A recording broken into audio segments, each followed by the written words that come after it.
AP Chemistry, Unit 7.7, Calculating Equilibrium Concentrations. So RICE, or ICE tables, are used to help calculate the equilibrium constant. And the acronym stands for, if you're using RICE, reaction. If you're not, the rest of it stands. Initial, change, and equilibrium.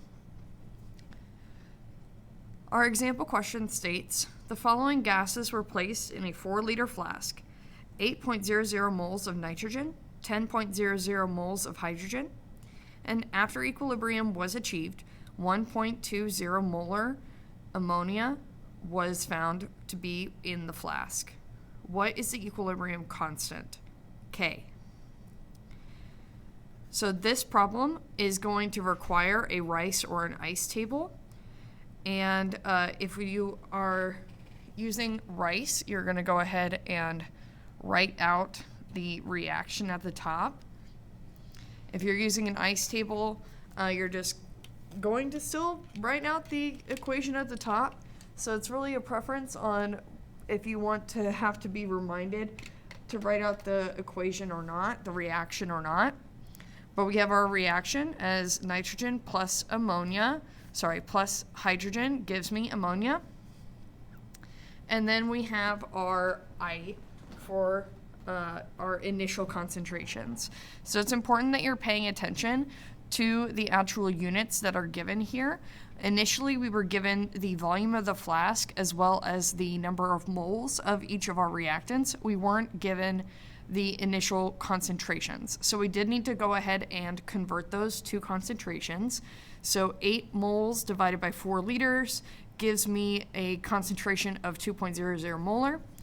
10 moles in 4 liters gives me 2.50 molar concentration. And then always the initial concentration of my product is going to be 0 molar. I haven't started the reaction yet, and so I'm always going to be starting from 0. Next up, for that C in ICE, it is standing for change. And we are going to be losing our reactants and we are gaining our products. And this is a multiplier X. It is going to be the same variable X for all of our reactants and our products. The only change here is going to be the coefficient that is in front of that X and whether the X is positive or negative. If our reactants, if it's our reactants, so we're going to have a negative X. We are decreasing the overall amount of the reactant that we have within the system. And so you can see negative for both nitrogen and hydrogen. And then for our products, we're always going to have that be positive. We are gaining some amount of the product there. And then we have a slight alteration to the value X, and that's just based off of the coefficient. So the coefficient in front of nitrogen was 1, so no change here, just negative X. The coefficient in front of hydrogen was 3, so we have 3 here, negative 3x. Coefficient in front of ammonia was 2, and so I have that I am gaining positive 2x here. Okay. Initially, I don't have the value of C or my change for my X. And so I am going to use my final concentration of the products to determine the value of the X since I am searching for K. I know what my final concentration is for my product. It was 1.20 molar, and I can go ahead and set that equal to this equation here.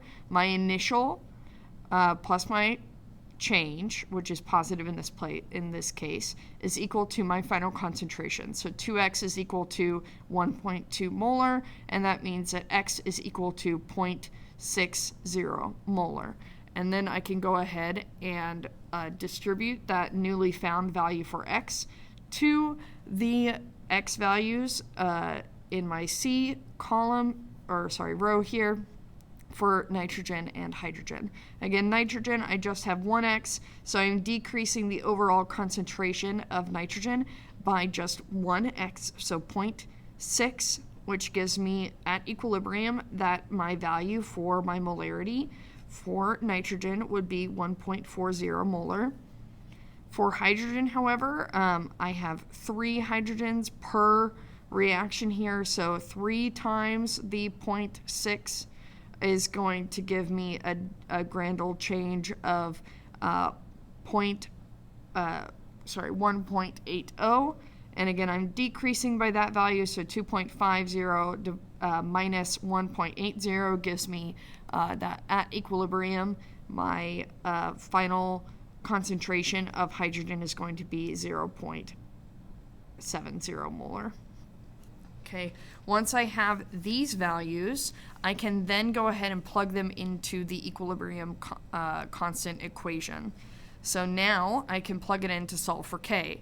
K is equal to my concentration of my ammonia, and then I am raised to the power of the coefficient, so squared. So I have my at equilibrium that my concentration of ammonia is 1.20, and then coefficient here is 2, so I am squaring that value, divided by the concentration of nitrogen at equilibrium, so that was that 1.40 that we found, and then we have our concentration of hydrogen cubed, and that's 0.70 again cubed.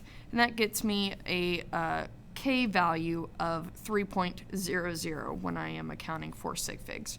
Remember that the K values never have units, even if they don't look like they're going to cancel out or anything like that. Just don't bother putting them in the first place, because K values never have units. In other problems, you'll be given K. So in this problem, we were asked to find K, and then we were given initial and final concentrations for some of our reactants and products there. But other times you'll be given K and then asked to solve for what the actual concentrations are at equilibrium. And if you are given those, you may need to use the quadratic formula. So as a reminder, the quadratic formula is x is equal to negative b plus or minus the square root of b squared minus 4ac all over 2a.